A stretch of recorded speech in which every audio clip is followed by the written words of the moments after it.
Hi there everybody and welcome to another stock analysis video. Today we are going to cover Carnival Cruise Corporations. Guys, this company was one of the most hard hit company out of the 2020 COVID situation that occurred. Cruise ships and airlines were by far on the crosshairs of pretty much anything, right? Mainly entertainment, travel, that kind of stuff. And seeing that their earnings are actually coming out as of me posting this video, I want to see if we can make some kind of analysis as to where we might want to buy this company. So with that said, let's get started with this analysis. Starting off, guys, we're going to go straight into the calculator. This company does not pay a dividend. Ticker symbol of CCL, market cap of $21.3 billion. Guys, a PE of NA. This is not something that is wrong with the spreadsheet. It's simply saying that they have not had positive earnings. And this is understandable, because of the fact that the whole COVID situation happened, right? And unfortunately, they were not able to recover even last year because there were still a lot of restrictions all over the world, actually. Now, if you guys have seen my previous videos when it comes to analyzing companies, you'll probably know that when it comes to a company that has an NA as a PE, pretty much is going to say that discounted free cash flow, unfortunately, does not work. Mainly because of the fact that the way that the numbers work out in the calculator, you need to have it in a way that the positive values in the past supersede the negative values. And unfortunately, as it stands, this is not really the case. But we can still take a look at their fundamentals and see if maybe we would like to pay $18.95 for this company. So just keep that in mind that we're going to see a lot of negatives and we can't really do an assessment as to a price because everything is just really in the negatives. Starting off with the fundamentals, guys, we got the net income 5 years ago of $2.61 billion to 1 year ago, guys, of negative $9.5 billion. This is a decrease of 465%. Now, the obvious elephant in the room here is the fact that these two numbers are very deep in the red. So, just as I said before, these are essentially COVID numbers, or at least one of them are, right? 2 years ago, they had a negative net income of $10.23 billion. And the reason for this is because, again, COVID. Airlines and cruise, pretty much entertainment as a whole, entertainment and travel, and just luxury, pretty much dropped out of the face of the map because nobody was traveling, there were a lot of restrictions, and pretty much everything just went on halt. Now, 1 year ago, however, they still went negative. They did a little bit better, but nonetheless, they still went negative by around $9.5 billion, which is still very bad. I understand that there were still restrictions going on. Maybe as of this year, they might be able to do a little bit better. So maybe after a year, they might be significantly better. But nonetheless, just from what we can see is that these 2 years are really dragging everything down.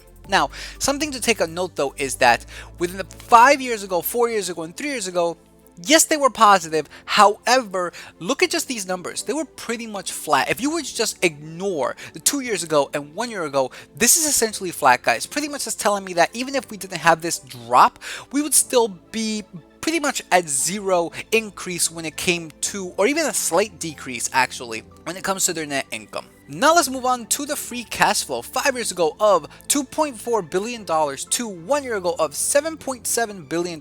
Decrease of 424% with an average 5-year free cash flow, guys, of negative $2.7 billion. Now, I could say the exact same thing as I just did with the net income when it comes to the 2 years ago and 1 year ago. It's pretty much the exact same thing. However, guys, just look at this. 3 years ago, they made $46 million, right? So even if you were to just ignore the 2 years ago and 1 year ago, just cover this up, right? They were going down regardless. And we all know that free cash flow is one of the most important metrics. Every investment is the present value of all future cash flow. Essentially, the lifeblood of the company. This is pretty much what you want to look for when investing because you are going to take part of their free cash flow when you put money into a company and you buy shares. You take part in their free cash flow.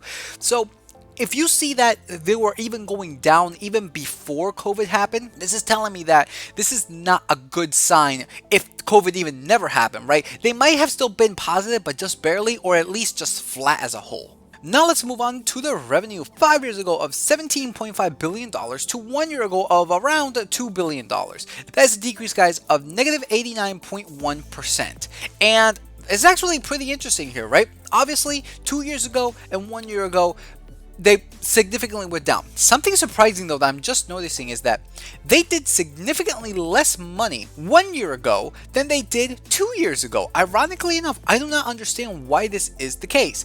Maybe because people had already bought their tickets in advance when it comes to cruises and they couldn't get a refund. I don't necessarily know what happened here. I'm not too much of a cruise guy. I prefer planes, but that's just me. Or at least even just like a road trip. I'm not really much into cruises. So it's just very, very interesting as to why they actually did significantly more 2 years ago than 1 year ago. Now, something to take a look at here, and which is what we did in the free cash flow and net income, is that if we take a look at 5, 4, and 3 years ago, unlike the net income and cash flow, this is actually increasing, which could be good, right? Could be good. After all, when it comes to free cash flow, it really just depends on capital expenditures, right? If they increase their CapEx, then obviously their free cash flow would actually come down. That doesn't necessarily mean that their cash flow is going down. It could just mean that they're putting money into themselves, therefore increasing their CapEx. So that's not necessarily a bad thing, right?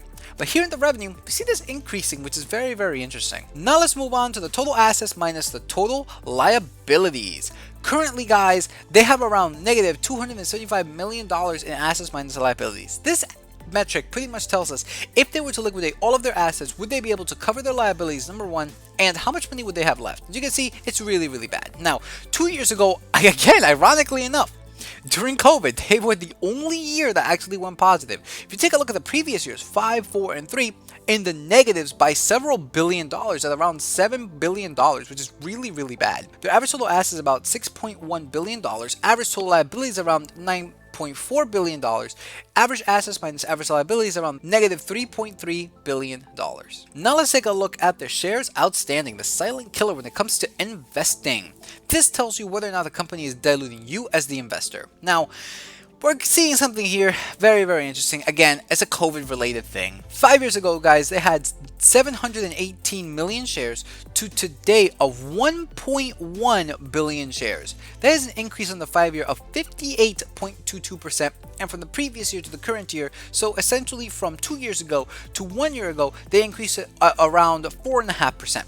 Now, obviously, the increase from 3 years ago to 2 years ago, it was because of COVID. However, what is their reason as to why they increased it again in 2021, right? They went from 1.1 billion to 1.136 billion dollars. They increased it slightly. My assumption for this, if we actually take a look at above when it comes to their assets and liabilities, we see a pretty good correlation that when they issued shares, their total assets and liabilities weren't that much, right? Even though these two were in the red, they weren't as much. So my assumption is that they essentially just decided to issue shares instead of taking on debt. Therefore, that's why they just increased their shares.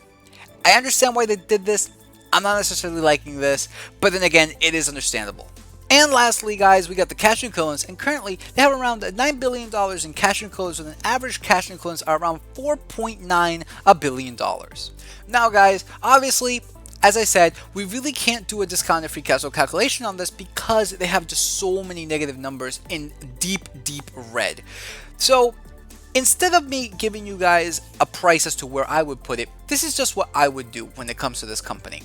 I have a couple questions for all of you. Do you believe that this company, if the world goes back to normal, do you believe that this company will actually rise above the ranks? And because people are tensed up, they want to go out, they want to go back to traveling, do you believe that this company will skyrocket? If so, then this might be a pretty good opportunity, seeing that the current share price is around $19, right? But if you believe that restrictions are still going to go happen, you know, we have a war with Ukraine and Russia, right? There's just so many things that are just continuing to go on in the world. We have record high inflation, 7.9% for the month of February, right? That's going to affect ticket prices. That's going to affect sales when it comes to cruises. People aren't going to want to go on a cruise if they understand that, hey, gas prices are going up, the boat's fuel is going to go up, meaning that tickets are going to have to go up, the food in those places are going to have to go up as well. Are people willing to do that? Or are people willing to hold on to their wallet a little bit more? You have to ask all of these questions. Me, on the other hand, I personally think that this company may have a future. However, it is not really in my cup of tea to actually buy this type of company right now, mainly because, again, no dividend, and I just don't think that the storm right now that we're going through is going to make it a good investment right now, if that makes any sense, right? But then again, that's just my opinion. You guys, again, you can have this calculator, even though it doesn't work for CCL, you guys can have this calculator for free. All I'm asking for in return, guys, is like, subscribe, comment. It really does help out with the algorithm on YouTube. I'm not telling you guys what to invest in. I'll never do that. However, I am just showing you guys the raw numbers, and I'm giving you my opinion on a company. You guys, again, should make your own decisions. I'm giving out this calculator for free, and all I'm asking for in return, guys, is 2 seconds of your times to click that subscribe, click that bell, and tell your friends. That's about it. That's really all I want. I really want to get to 500 subs by the end of March. We'll see if we can happen. I don't think that we can, but prove me wrong. That pretty much does it for this episode, everybody. You can follow me on my new tech sites of BitChute, Odyssey, and Rumble. Link in the description below. I have a Let's Play channel where I recently just put out a Balloons video. It's actually a really good one. It was an awesome game. So if you want to see that, the link is also in the description below. So with that said, peace out, and be on the lookout for the next stock analysis video.